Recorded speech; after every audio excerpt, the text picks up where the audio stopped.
Depuis plus de 40 ans, la centrale nucléaire de Fessenheim fait vivre un territoire d'une vingtaine de communes dans le Haut-Rhin, comme Ensisheim, à une quinzaine de kilomètres de la centrale. Une cinquantaine de salariés y habitent.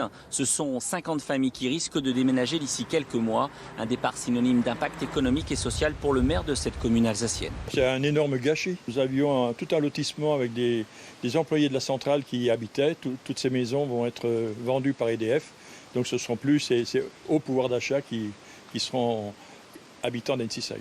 Et l'inquiétude est grande pour les élus du Haut-Rhin, car pour le moment, même si le gouvernement se défend des accusations d'abandon du territoire, le projet de reconversion, lui, est toujours au point mort, malgré les promesses depuis plusieurs années. Ségolène Royal nous a dit on va mettre Tesla à Fessenheim, puis il y a eu une relance avec Emmanuel Macron qui s'est dit tiens, Tesla en France ça pourrait être Fessenheim, et puis on nous a parlé du géant européen de la batterie électrique qui finalement sera installé dans les Hauts-de-France. Donc voilà, aujourd'hui la reconversion, c'est beaucoup d'annonces gouvernementales, très peu de concret.